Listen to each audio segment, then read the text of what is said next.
All right, it's time to go in depth on a couple of news stories in the headlines this week. The ones that'll be headlines tomorrow sometimes. That means it's time for the most diligent 4 minutes in TV. Hey, news. did you win a blue ribbon? What can we just go back to the lapel there? I'm a blue ribbon steer. Congratulations. What did you do? This was I was in a golf tournament.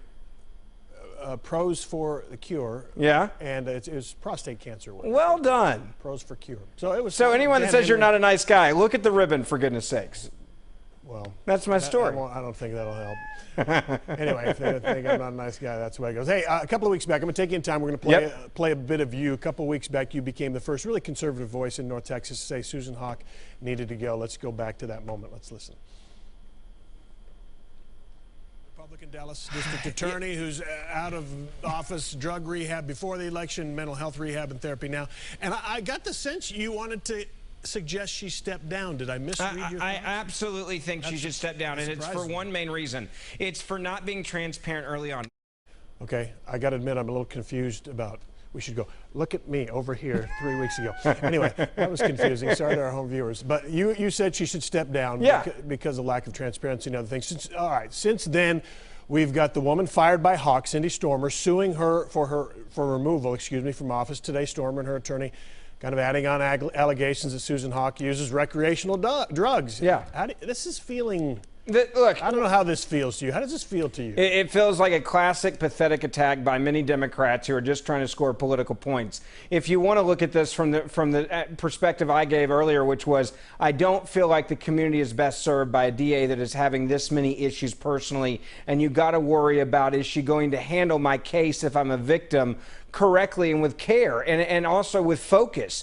To come out and to attack her and claiming and allegations without being able to back it up that she's using recreational drugs is nothing but political hacks being political hacks. It's embarrassing. You should go to the people and talk to the people about this from a perspective of, can she do her job and protect us and also go after bad guys? You don't go after somebody with slander in this way, and this is nothing but the lowest form of trashy, disgusting politics, and that's exactly what it is, and people should acknowledge that's what it is. And the basis of it, and it was in Sean's story, but let me reiterate that. Yeah. They put this in the filing today because on information and belief. Yeah, on belief. What does that mean? In Hawk. other words, it means I have a bone to pick with the DA and I want her to go down, and so since I don't have my job, I'm going to say she uses drugs and hopefully somebody will report it. Well, let's talk about reporting it with a massive grain of salt that you have a bone to pick and you have nothing to back it up. And I also question if Stormer wasn't concerned about Hawk when she still worked for her, but then when she got fired, she had no problem shutting up and not going forward with this when she worked there. Now that she doesn't work there, guess what? You can find an attorney to go after her politically. We got to move on, but quickly. So have you flipped on this? Have you flip-flopped on me? No, I haven't flip-flopped. I still think she should go away as the DA because I don't think she can serve the public correctly. Okay. Right. Not because of some allegation of possible drug use that we have nothing to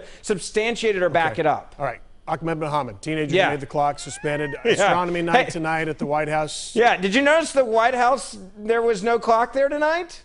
Yeah. I wonder if that's because, A, they know the story's bogus, and the president, I find it very interesting that he didn't say his name, that he didn't have a formal meet and greet with him, that he didn't even acknowledge when he was referring to some of the young minds that he was in the audience. You want to talk about flip-flopping? Well, let's go back to the tweet. Hey, nice clock, buddy. Come to the White House and meet me, hang out, and let's look at your clock that looks like a bomb that also was obviously not created by you. You took apart another clock and stuck it in a briefcase and then wanted a fight to happen. And congratulations, you're now Muslim of the Year. But I also say the Muslim community on this one, I'm going to take heat for this. Is this really the PR you want? To have somebody that makes a clock, puts it in a briefcase, won't answer questions, and it makes people feel nervous about it possibly being a bomb in a school, and that's who you pick to be your Muslim of the Year, not some Muslim that went out there and saved someone's life one day or did an incredible surgery or is doing something for the poor or doing something for underprivileged kids. You pick someone that made a clock look like a bomb, and he's your Muslim of the Year. I should say it's the Council on Islamic Relations that named him that, not the Muslim community. Well, okay, the Council on Muslim Relations named him, but the fact of the matter is that's who you picked to be your Muslim of the Year. I got you. I want to move on. Last thing. What do you think of this driver in Hood County? Just charged now with aggravated assault. seemed to intentionally sideswipe the Yeah. two on the motorcycle. Look. Got out and said, I don't care. This is my thing. You have two kind of idiots that met each other on the road. One going way too fast and making what many people think about a lot of motorcycle drivers, then another stereotype of a video, being completely reckless and crazy. And then you have another crazy in a car that says, I don't like you. So, you know what? Give them both tickets, but don't act like you're a victim here when you're driving that fast and that reckless, crossing a double yellow in this way. You know what? You met a good friend of yours. You probably would have been drinking buddies before this. I don't know, Ben. I'm just saying, I mean, you're not a victim here. You're hauling it. The guy, if it's true what the police say, he intentionally swerved into them. But you're getting a lot of support on social media. I know some people are going to love you for that. All right, Ben, thank you. Thanks. Be one of Ben's 500,000 followers at Ben Ferguson Show. Thank you, Ben. Thanks, man.